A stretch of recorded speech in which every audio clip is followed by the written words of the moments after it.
We are honored to have on our hotline right now the voice of the Volunteers, Bob Kessling. He's been at the microphone for football and men's basketball since 1999, 21 years of the Lady Vols before that, and a former fullback for the Tennessee Volunteers. Bob, appreciate you coming on halftime again. It's been a while. How you doing today?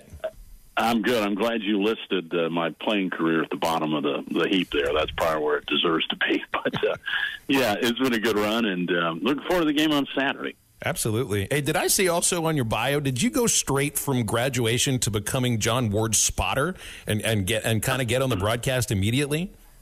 I actually was doing that while I was in school.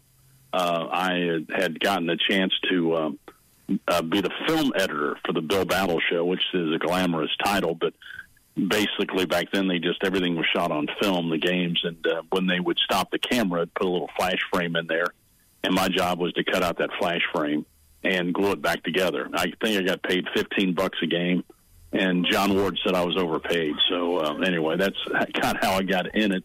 And then John needed a spotter, and I was able to sit next to him for 15 years or so spotting the games. And so I learned a lot about how to do games from him. And then I was able to go on to Jefferson Pilot to call SEC games on TV. That Jefferson Pilot, for the younger folks out there, that was what the SEC network is right now. So I did that for 10 years, and then I was able to transition into this job. So it's been a good run, and I've enjoyed every minute of it.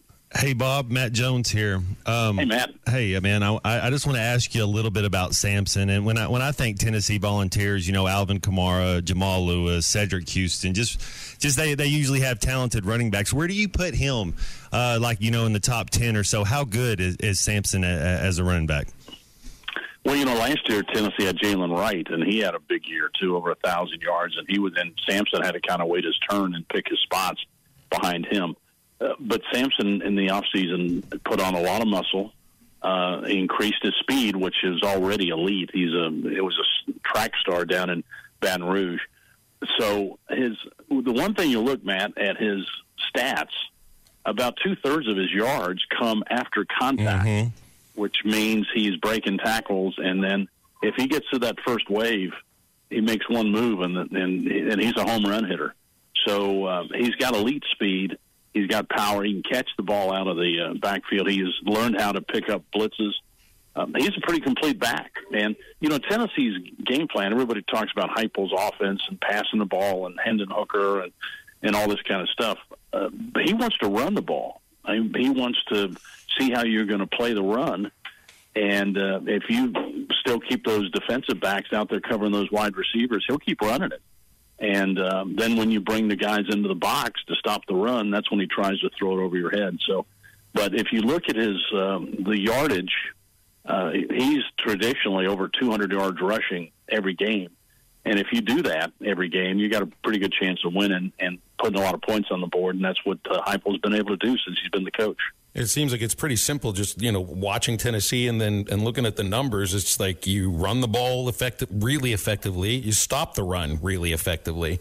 Seems like the perfect situation for, as talented as Nico Iamaleava is, like that is the perfect situation for a true freshman quarterback to be inside. He doesn't have to do too much, but there's got to be a feeling like sooner or later he's got. It's not like he's got to win you a game, but he's got to be the kind of quarterback that can win you a game. I know he is. It's just he hasn't had to be yet. No, not really. But he was able to make a couple of good throws against Oklahoma to get Tennessee the lead, and then they, if you watch the Oklahoma game last week, the only way that they could have won that game was to score a touchdown with defense, and that's exactly what happened. They intercepted the pass and ran it back. And so when Tennessee got that lead, they just decided to run the ball. They weren't going to put because Oklahoma, their strength is the defense. They weren't going to give the Sooners a chance to come up with an easy score to get back into the game, and so they just ran the ball. But when you look at Nico and his skill set, he throws a very catchable ball, and he just lays it out there to those fast wide receivers they've got. Those, Dante Thornton and Chris Brazel, they're both about 6'5". So is Brew McCoy. So they got these big, tall, physical wide receivers, and he just lays it out there for them, and they run under him. And it's really fun to watch him warm up because he just has such great touch on the ball. He's thrown 2 interceptions this year. One of those was when his arm was hit when he was throwing, and then that's not really on the quarterback most of the time when that happens. And the other one in the they were both in the NC State game. The other one was just a bad throw. He didn't see the linebacker, and he picked it off. But other than that, he really does not put the ball in harm's way. He knows exactly what Coach Heupel wants him to do with it, where he wants him to throw it. It's usually on time. And, again, it's a catchable ball.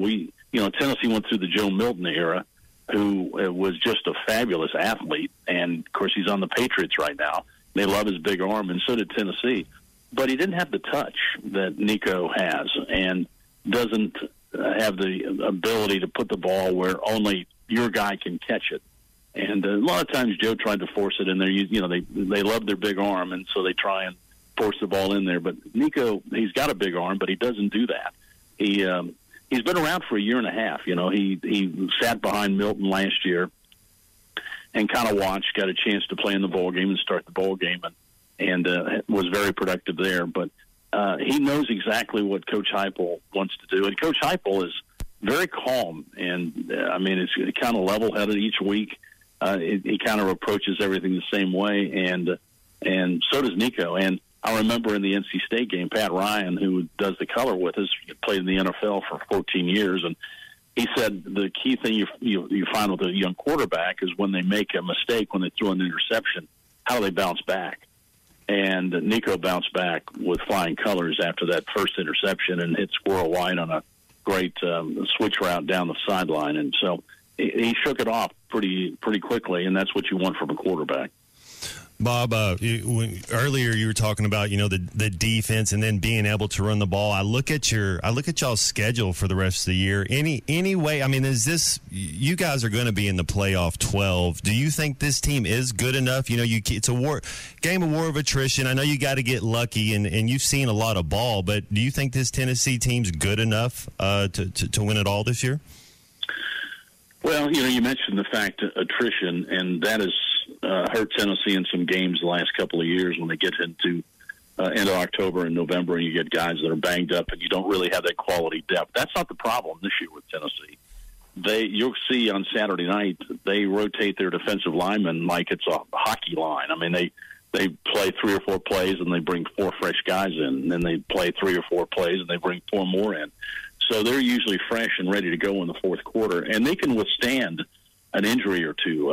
In the Oklahoma game, Tennessee was playing in parts of the game without both of their starting tackles, and yet they were still able to control the ball.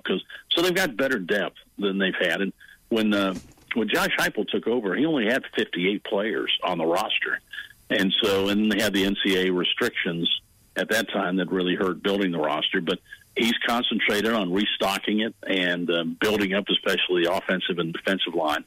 And another key thing for Tennessee this year, some of these veterans decided to come back for that extra year, like Dane Davis, who has played a lot of football in the offensive line. Keenan Peely decided to come back. He enrolled at BYU in 2016, and he's still playing college football. So he's a veteran guy that's been around. And Cooper Mays decided to come back at center. And so you just check dots around when you look at the 2 deep, and they're a bunch of 5th and 6th year guys. And when you have that experience, that really is a huge help in a season. And Tennessee's playing off that right now. What is it about Heupel? Tennessee's tried a few other coaches since Philip Fulmer left, and nothing really stuck. And Heupel's really got it rolling. And it started his second year. I know last season might not have, brought in the exact number of wins you were looking for, but there was the feeling that he was building something, and it's obvious here in year 4 he might have something special. What is it about Josh Heupel that kind of separates him from the rest of the coaches, since Tennessee was one of the dominant programs? Well, I think every SEC program, it's high level, and you got to be a CEO. And when things start spinning, they spin fast.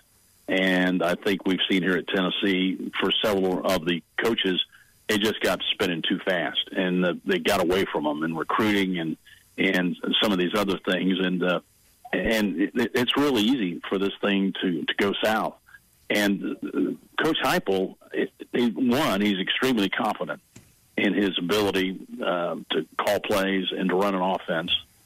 And he's very poised. I mean, you can't tell week by week whether they've won or lost because he approaches every single game the same way, and that's the way his team does.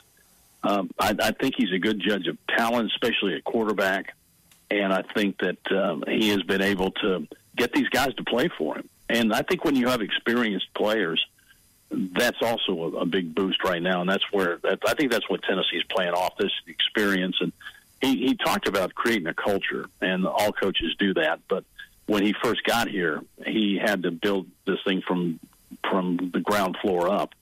And the good thing, he was able to do it in his image, the way he wanted it done. And now he's got all these veteran guys, and they've set kind of where the bar is, and they're bringing the young guys along with them. And so there's a lot of things to like about this Tennessee team, and they have depth in the offensive and defensive line. And as you guys know, that's where SEC games are won, especially in the fourth quarter. They've got a quarterback they like. They've got a bunch of wide receivers that are playing well, and they can run the football. So what's not to like about that formula? There also is the feeling, Bob, and this is more from like the 50,000-foot view, that Tennessee is in a good position for whatever the future of college football looks like. I mean, they're in a good position for what it looks like right now, but we all know it's changed dramatically in the last 4 or 5 years. It's about to change dramatically again. We're not exactly sure what it'll look like, but we have a sense. But, I mean, Tennessee looks like they got things going in the right direction as far as NIL and you know, being ready to pay players when that's necessary. And, I mean, we're just looking at this idea of the College Student Football League that this group has come out with, and Danny White is one of the ambassadors of it. So to me, that does say the folks at Tennessee are in a really good position as far as athletics are concerned, and certainly football, for whatever this industry looks like in the next 2-3 years.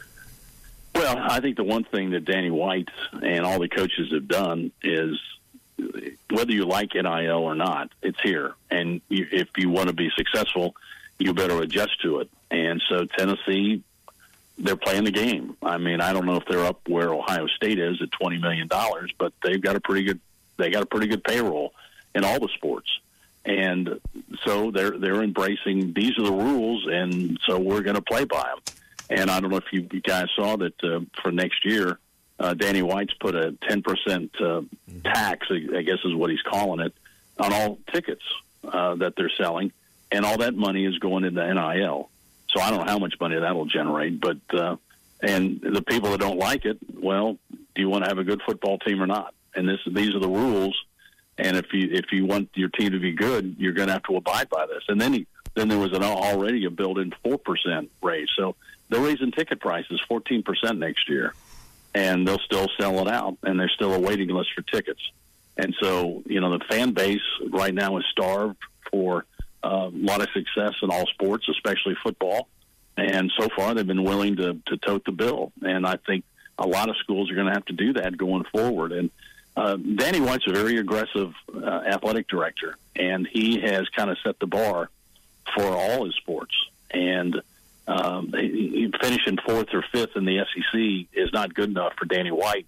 He has told his coaches he expects championships.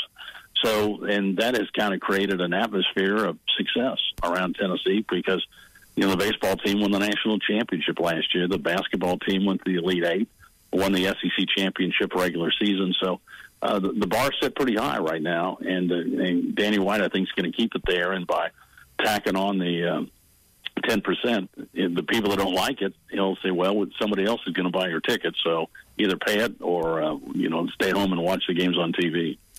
Bob, you're great to join us today. I really appreciate your time.